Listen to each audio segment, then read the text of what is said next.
इस वीडियो में हम जानेंगे न्यूरोथेरेपी और अन्य थेरेपी में बीमारियों के प्रति सोच में क्या अंतर है और न्यूरोथेरेपी के अनुसार शरीर में बीमारियां क्यों आती है। हर एक थेरेपी की अपनी मान्यताएं होती हैं जिसके आधार पर वह कार्य करती है। उदाहरण के लिए बीमारियां क्यों आती है, इस विषय पर कुछ मुख्य चिकित्सा प्रणालियों में क्या कहते हैं यह देखते हैं।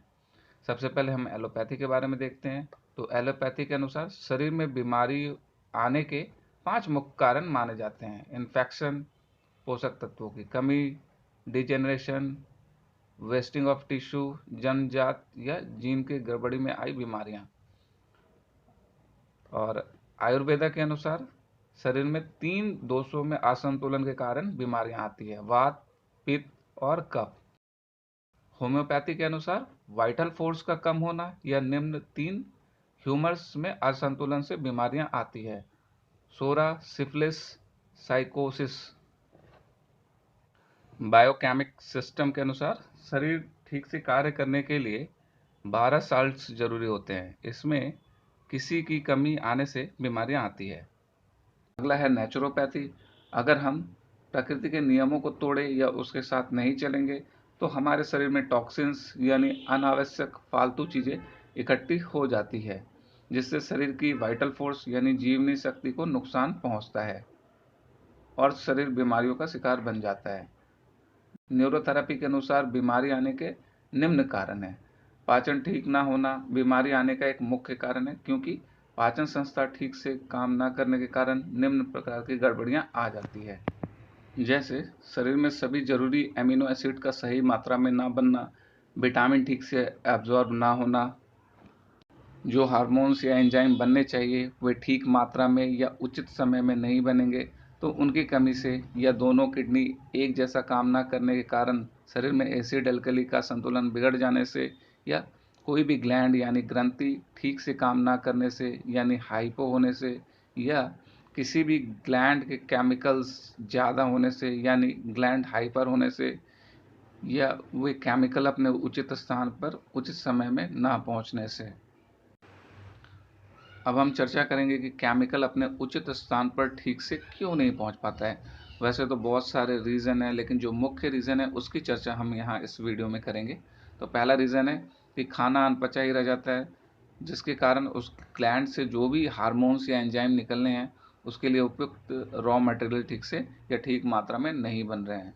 दूसरा कारण है उस ग्रंथियों को या उसके आसपास की मांसपेशियों को पर्याप्त मात्रा में रक्त नहीं पहुंचता है, जिससे उस ग्रंथियों का संकुचन ठीक से नहीं होने के कारण उसके स्राव ठीक से नहीं निकल पाते।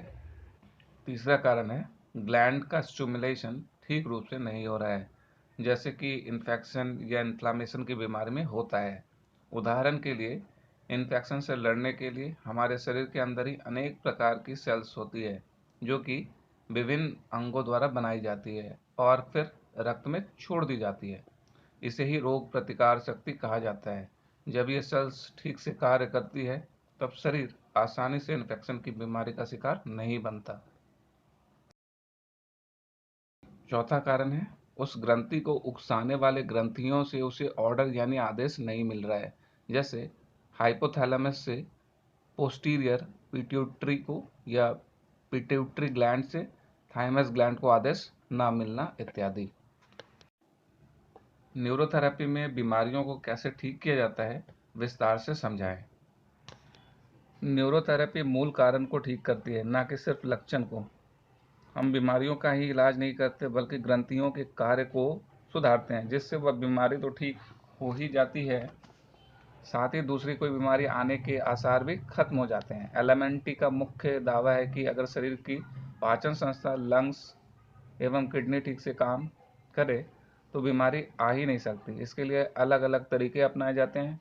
हम शरीर पर निर्धारित यानी खास जगहों पर निश्चित समय के लिए एवं निर्धारित सीक्वेंस यानी क्रम में खास किस्म का प्रेशर डालते हैं।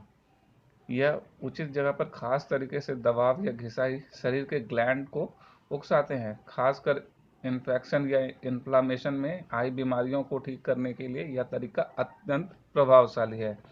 इस प्रकार विभिन्न तरीकों से हम ग्रंथियों में रक्त का प्रवाह बढ़ाते हैं तथा लिम्फ और नर्व के कार्य को सुधारते हैं। ग्लैंड्स के कार्य को सुधारने के लिए निम्न तरीका अपनाया जाता है।